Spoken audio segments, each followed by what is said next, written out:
जय हिंद। तो समझते हैं बीएड अभ्यर्थियों के द्वारा सुप्रीम कोर्ट में एक कैविएट दायर की गई है। ऐसे में कैविएट यानी रिव्यू पिटीशन का अर्थ क्या होता है? क्या इस रिव्यू पिटीशन के आधार पर हम कह सकते हैं कि क्या बीएड को फिर से एक बार प्राइमरी में वैलिड किया जा सकता है? तो ऐसे में कैविएट होता क्या है और यह क्यों दायर किया जाता है, उसके संबंध में सभी महत्वपूर्ण जानकारियाँ मैं आप लोगों के साथ इस छोटी सी वीडियो के माध्यम से साझा करने वाला हूँ। ऐसे में आप लोगों को भी पता होगा कि तारीख 11 को सुप्रीम कोर्ट के ही द्वारा स्पेशली प्राइमरी के लिए केवल और केवल डीएलएड को ही मान्यता दी गई है। ऐसे में प्राथमिक यानी कि प्राथमिक में बीएड को वैलिड नहीं किया गया है, जिसके मद्देनजर या यूं कह सकते हैं उस जजमेंट को बीएड अभ्यर्थियों के द्वारा रिव्यू के तौर पर एक कैविएट या रिव्यू पिटीशन दायर किया गया है। तो ऑफिशियली चीज़ों के माध्यम से समझेंगे कि रिव्यू पिटीशन होता क्या है, यह लगाया क्यों जाता है और स्पेशली यह किन किन धाराओं के अंतर्गत आता है, और यदि यदि आप भी किसी केस में रिव्यू पिटीशन डालते हैं तो क्या उसका जजमेंट बदल सकता है। तो सभी महत्वपूर्ण जानकारियां के लिए आप वीडियो के अंत तक बने रहेगा।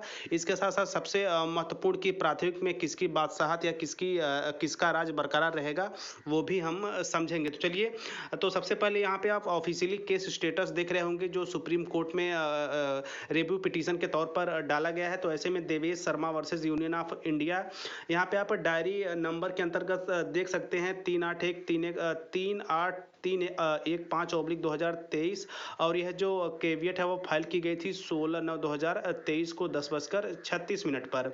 ऐसे ऐसे में यदि पिटिशनर की बात करें तो देवेश शर्मा हैं, गोपाल शर्मा हैं, इसके साथ साथ अन्य दो और लोग हैं। और रिस्पोंडेंट की बात की जाए तो यूनियन ऑफ इंडिया यानी कि the secretary ministry of education को यहाँ पे रिस्पोंडेंट बनाया गया है। वहीं जो इसके यानी कि पीईटी एडवोकेट हैं वो है अमित पवन है इसके।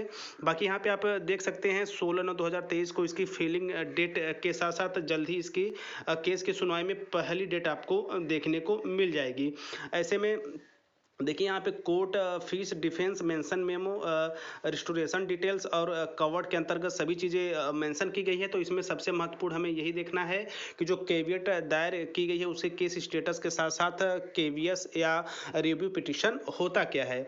ऐसे में यदि आप अन्य कहीं विधिक सलाह लें या फिर अन्य स्रोतों से जानकारी प्राप्त करें स्पेशली केवियट के संबंध में, तो उसमें यही कहा जाता है कि पुनर्विचार याचिका समीक्षा, यानी कि दरअसल पुनर्विचार याचिका एक समीक्षा याचिका है जिसका सीधा सा मतलब होता है कि हुजूर एक बार आपने ही निर्णय पर नजर तो डाली, यानी कि एक बार जो जजमेंट हो चुका है उस पर एक बार फिर अपनी नजर देने के लिए कैविएट सुप्रीम कोर्ट में फाइल की जाती है। इसके साथ साथ कोर्ट ने निर्णय दिया है, उसी कोर्ट में उसी फैसले पर पुनः विचार करने के लिए जो याचिका दायर की जाती है उसे पुनर्विचार याचिका कहते हैं। उसे कैविएट या फिर रिव्यू पिटीशन के नाम से भी जाना जाता है।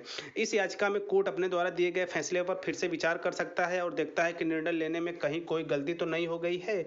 यहाँ आपके द्वारा एक बात जानना जरूरी है कि यह याचिका ऐसे नहीं दायर की जाती, बल्कि कुछ इसके प्रावधान होते हैं।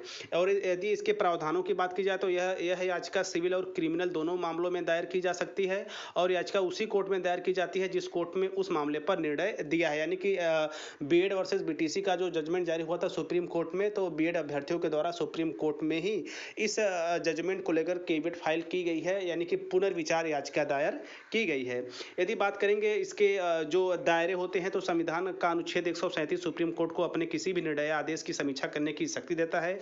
वही बिंदु नंबर 2 में कहा गया है कि रिव्यू पिटीशन किसी निर्णय आदेश से 30 दिन के अंदर दायर की जानी चाहिए। रिव्यू पिटीशन उन्हीं जजों की बेंच के द्वारा देखी जाएगी जिन्होंने निर्णय दिया है, और रिव्यू की शक्ति के कोर्ट के विवेकाधिकार के दायरे में आती है, यानी कोर्ट चाहे तो इस याचिका को अस्वीकार भी कर सकती है। तो ये रहा बेसिकली एक नियम। तो ऐसे में देखते हैं स्पेशली बीएड अभ्यर्थियों के द्वारा जो जजमेंट के 30 दिन के अंदर जो एक पुनर्विचार याचिका दायर की गई है सुप्रीम कोर्ट के ठीक उसी बेंच में जिसमें बीएड वर्सेस डीएलएड या बीएड वर्सेस बीटीसी का जजमेंट पारित हुआ था। ऐसे में अभी वर्तमान समय में बात की जाए जजमेंट के बाद तो जो डीएलएड है, बीटीसी है, डीएड है, जेबीटी है, उन्हीं का जो दबदबा है वो प्राइमरी में बरकरार है। बाकी बीएड को प्राइमरी में लेकर जो यह कैविएट दायर की गई है, देखते हैं कि कोर्ट यानी सुप्रीम कोर्ट एक बार फिर इस पे क्या फैसला लेता है। बाकी जो नियमावली थी वो मैंने आप लोगों के साथ साझा किया।